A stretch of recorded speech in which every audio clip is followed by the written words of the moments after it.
ಮೈಸೂರು ದಸರಾದಲ್ಲಿ ವಿವಾದಕ್ಕೆ ಕಾರಣವಾದ ಗುಂಬಾಜ್ ಮಾದರಿ ಅಲಂಕಾರ. ವಿಶ್ವವಿಖ್ಯಾತ ಮೈಸೂರು ದಸರಾ ಮಹೋತ್ಸವ ಇಂದು ಆರಂಭವಾಗಲಿದೆ. ಇದೇ ವೇಳೆ ಗುಂಬಾಜ್ ಮಾದರಿ ವಿವಾದ ಮತ್ತೆ ಮುನ್ನೆಲೆಗೆ ಬಂದಿದೆ.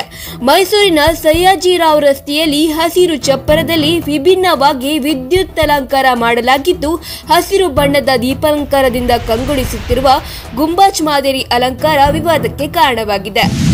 ಹಬ್ಬದ ಹೊತ್ತಲ್ಲೇ ಜನಸಾಮಾನ್ಯರಿಗೆ ಬಿಗ್ ಶಾಕ್. ಅಡಿಗೆ ಎಣ್ಣೆ ಸೇರಿ ಅಗತ್ಯ ವಸ್ತುಗಳ ಬೆಲೆಯಲ್ಲಿ ಭಾರೀ ಏರಿಕೆ. ದೀಪಾವಳಿಗೂ ಮುನ್ನ ಜನಸಾಮಾನ್ಯರಿಗೆ ಮತ್ತೊಂದು ಶಾಕ್. ಹಬ್ಬ ಹರಿದಿನಗಳಲ್ಲಿ ದಿನಸಿ ತರಕಾರಿ ಬೆಲೆಯಲ್ಲಿ ಭಾರೀ ಏರಿಕೆಯಾಗಿದೆ.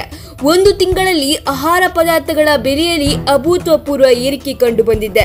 ಇದೀಗ ತರಕಾರಿ ಬೆಲೆ ಗಗನಕ್ಕೇರಿದ್ದು, ದಿನಸಿ ವಸ್ತುಗಳ ಬೆಲೆಯೂ ಭಾರೀ ಪ್ರಮಾಣದಲ್ಲಿ ಏರಿಕೆಯಾಗಿದ್ದು, ಇದರಿಂದ ಜನಸಾಮಾನ್ಯರು ಪರದಾಡುವಂತಾಗಿದೆ. ಸರ್ಕಾರಿ ಸ್ವತ್ತುಗಳ ರಕ್ಷಣೆಗೆ ಸೂಕ್ತ ಕ್ರಮ, ಒತ್ತುವರಿ ಭೂಮಿಗೆ ಬೇಲಿ. ಸರ್ಕಾರಿ ಭೂಮಿಯ ಸಂರಕ್ಷಣೆಗೆ ಜಿಲ್ಲೆಯಲ್ಲಿ ಕ್ರಮ ಆರಂಭವಾಗಿದ್ದು, ಈಗಾಗಲೇ ಒತ್ತುವರಿಯಿಂದ ತೆರವುಗೊಳಿಸಿರುವ ಸರ್ಕಾರಿ ಜಮೀನುಗಳನ್ನು ಹಾಗೂ ಒತ್ತುವರಿ ನಡೆಯಬಹುದಾದಂತಹ ಜಮೀನುಗಳ ಸಂರಕ್ಷಣೆಗೆ ಅಧಿಕಾರಿಗಳು ಮುಂದಾಗಿದ್ದಾರೆ. ಜಿಲ್ಲೆಯಲ್ಲಿ ನೂರಾರು ಎಕರೆ ಸರ್ಕಾರಿ ಭೂಮಿ ಒತ್ತುವರಿಯಾಗಿದ್ದು, ಬೇಲಿ ನಿರ್ಮಿಸುವ ಮೂಲಕ ಒತ್ತುವರಿ ತೆರವುಗೊಳಿಸಲಾಗುತ್ತಿದೆ.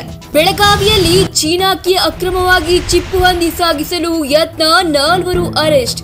ಚೀನಾಗೆ ಚಿಪ್ಪು ಹಂದಿ ಸಾಗಿಸಲು ಯತ್ನಿಸಿದಂತಹ ಕತರ್ನ ಗ್ಯಾಂಗ್ ಒಂದನ್ನು ಅರಣ್ಯಾಧಿಕಾರಿಗಳು ಬಂಧಿಸಿದ್ದಾರೆ. ಬೆಳಗಾವಿ ಜಿಲ್ಲೆಯ ಕನಕಪುರ ಅರಣ್ಯದಲ್ಲಿ ಚಿಪ್ಪು ಹಂದಿ ಬೇಟೆಯಾಡಿ ನಂತರ ಅದನ್ನು ರೈಲಿನ ಮೂಲಕ ಕೋಲ್ಕತ್ತಾಗೆ ಸಾಗಿಸಲು ಯತ್ನ ನಡೆಸಿದಂತಹ ಖದೀಮರು ಸಿಕ್ಕಿ ಹಾಕಿಕೊಂಡಿದ್ದಾರೆ. ಸಮಂತ ನಾಗಚೈತನ್ಯ ವಿಚ್ಛೇದನಕ್ಕೆ ತೆಲಂಗಾಣ ಮಾಜಿ ಸಿಎಂ ಪುತ್ರ ಕೆಟಿಆರ್ ಕಾರಣ. ಶಾಕಿಂಗ್ ವಿಚಾರ ಬಹಿರಂಗ. ನಾಗಚೈತನ್ಯ ಸಮಂತ ವಿಚ್ಛೇದನ ವಿಚಾರ ಇದೀಗ ರಾಜಕೀಯ ತಿರುವು ಪಡೆದುಕೊಂಡಿದೆ. ಈ ಸ್ಟಾರ್ ಜೋಡಿಯ ವಿಚ್ಛೇದನಕ್ಕೆ ಮಾಜಿ ಸಚಿವ ಕೆಟಿಆರ್ ಕಾರಣ ಎಂದು ಸಚಿವೆ ಕೊಂಡ ಸುರೇಖ ನೀಡಿರುವ ಹೇಳಿಕೆ ರಾಜಕೀಯ ವಲಯದಲ್ಲಿ ಸಂಚಲನ ಮೂಡಿಸಿದೆ.